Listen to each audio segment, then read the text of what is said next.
What's going on, guys? It's Chev. We're back here over on some more Modern Warfare 2 Remastered multiplayer. Real quick, I want to thank you guys so much for all the love and support on the last video that I did. Last video got a ton of support, nearly 30,000 likes. The release day is getting closer and closer with each passing day. It comes out in like 3 days from this point. Less than that now. Again, Modern Warfare 2 Remastered multiplayer drops on the 16th. You have to have a copy of Modern Warfare Remastered over on Steam, and then you can go and install the mod. Oh, dude, I haven't played Bailout in forever. I never really liked this map, to be honest with you. I specifically remember people camping their asses off on this map. People had a bunch of claymores and shit inside of this building, I remember. Obviously, I'm in a bot lobby at the moment. It's not a private match, though. It's one of the public servers, but it's just filled with bots at the moment. Dude, I had so many people commenting on the video. They're like, dude, it's bots. Dude, I straight up made a mini-taj to try to do a throwback, because that's the most that I can do. I tried to make a little mini-taj for the sake of, like, the whole format in which I made all of my videos before when I was still doing montages. Immediately following the little taj at the start, I said that it's bot. The amount of people that I saw in the comments saying, shut up, dumbass. No shit, it literally says bot next to their name. The clan tag is bot. I ain't faking shit. Even if I were the greatest player of all time and made the greatest montage of all time with the greatest edit of all time, that shit is not worth doing. Dedication, effort, all that shit going into it. All that for a bunch of people that can't even tell if they're bots or not? Fuck that shit. Oh, they also made some adjustments to the camo challenges. For a while it was saying, you know, you only needed like 10 headshots for a challenge or whatever. Now they increased the amount overall, so the camo grind is actually like a real grind. Also, I figured out how to finally remap my scoreboard button on DS4. I've been seeing people trick shot and shit on here. I was never good at trick shotting over on MW2. I was a better trick shotter over on Black Ops 2, but again, I'm not a trick shotter. And when I mean better over on Black Ops 2, it just means that I did it a little bit more. But I did more free-for-all trick shotting as opposed to search and destroy. Be able to get such a massive lead over in free-for-all that I would have like 10, 15 kills difference of time to just go and hit a shot. So multiple attempts. Plus, it was the whole insta-swap era, so I love the XP bar down at the bottom, too. It's so good. This mod has gotten so much good hype that the overall player count over on Steam for MWR has shot up exponentially ever since people started learning of this mod, hearing about the release date and all that stuff. It's hit about half of its peak player count all time on Steam, just in anticipation for a mod. All the clips that are on Twitter are going viral as well. Charlie Intel tweeting about it and all that shit. Now, people are worried about the game possibly being shut down like all the other clients and stuff that we had, but we have more reason to believe that this one won't be shut down in comparison to others, mostly because this requires a paid version of the game. I forget which mods are what at this point and which ones require it and which ones don't, but apparently the ones that do require it are still up and running and functional. The ones that are free, that give you a free version of the game, are not. I can't remember if it's IW4X or Plutonium or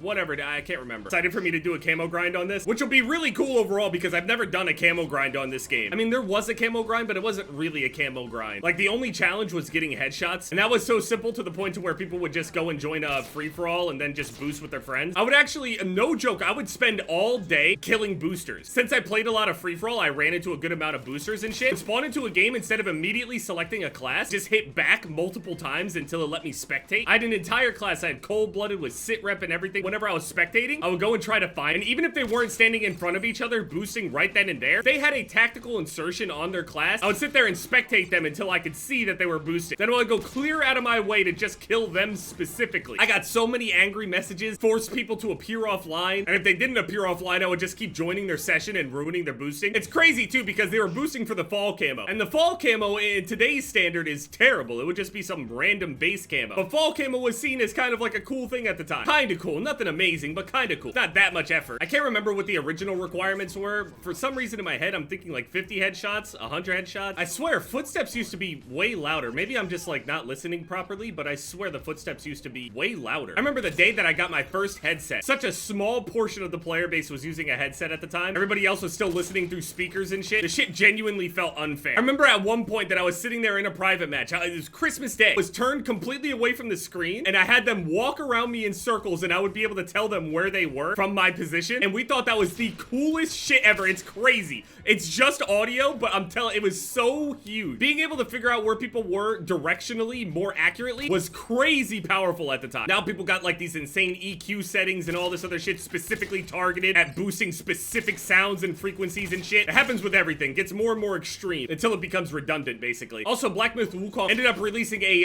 benchmark tool for Black Myth Wukong ahead of time. That tool by itself amassed over 90,000 players on PC alone. With that said, I mean, maybe there will be a driver update or something, but I cranked these graphics to the absolute maximum, and mind you, I have a very high-end rig. I got a 13900K with a 4090. I also also got them overclocked. My CPU's hitting over 5.5 gigahertz all the time, all the way up to like 5.8. My 4090's over 3000 megahertz. Oh, hey, Jev, I love you. Later. Love you too, man. CPU's running really high frequencies. GPU's running really high. The cooling is incredible. Nothing is overheating, not even close. My PC is like a refrigerator. That shit runs cold. Under load. My RAM is also high-end as well. It's DDR5, 7200 CL34. It's all high-end shit. And in Black Myth Wukong, completely maxed out with the super sampling turned up. I'm getting really annoyed with modern games now because there is no like native setting on a lot of games. All of them are using some weird sampling or upscaling generation shit, and all of it makes the game more blurry. There are zero native settings on the game. I don't understand. So now I got super sampling turned all the way up to 100 for the crispiest image that I could possibly get, with frame generation on with DLSS at the highest quality it can be, and sometimes I'm dipping under 60 FPS. So this game is crazy heavy. Now I adjusted the settings and stuff to not be so extreme, and I got better settings now, but that shit is heavy. I have a feeling that this game is gonna go pretty big. Now it is a possibility that the game will just be mid overall. That's definitely a possibility. But with that said, there's a lot of hype. That's my point. People just want something new to play. And it's nice too, because looking at the reviews and everything, from the reviews I've seen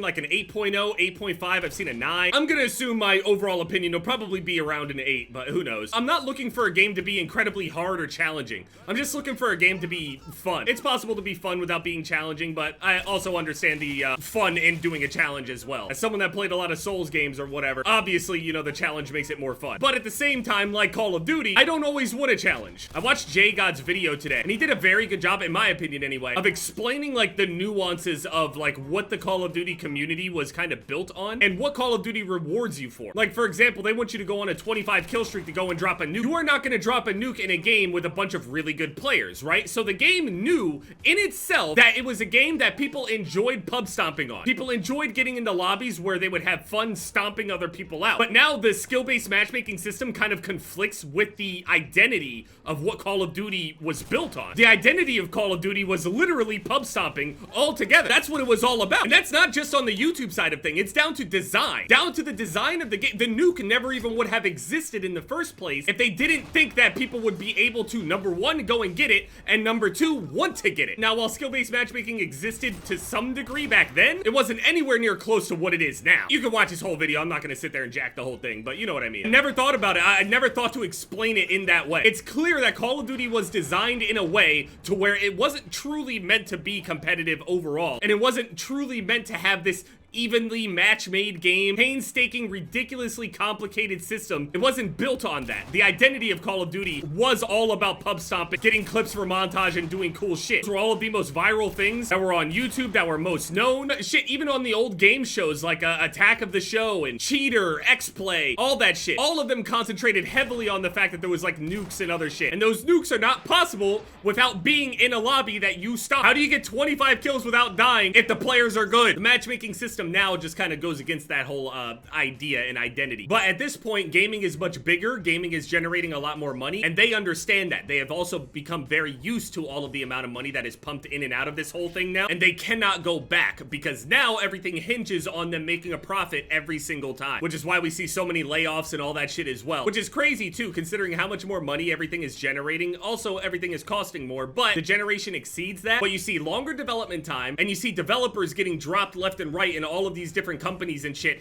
that are making a profit year over year. They can afford to pay them all. They just won't make as big of a profit if they do. So for all of those people that always said these things of like, oh man, all of these other games out there, no one has any problems playing against all of these other people that are all a similar skill level. You guys just want to beat on bad players. Your game that you're talking about very likely was not built off of the back of pub stomping. We're not the same. You don't understand. Anyway, yeah, just a couple more days for Modern Warfare 2 Remastered multiplayer to come out. Hopefully it'll be safe. Hopefully it doesn't get taken down. I'm leaning more towards that it won't get taken down because it is paid and Activision is still netting money from this, and the sales have gone up. Modern Warfare Remastered is within the top 5 of the most sold games at the moment, and Wukong is out in a week. But I'm trying to make it look as crispy as possible while still staying over 60 FPS just for the viewer experience overall. I could obviously turn it down and, you know, get way more FPS, but I got maximum ray tracing, maximum texture, water reflection, maximum shadows, everything.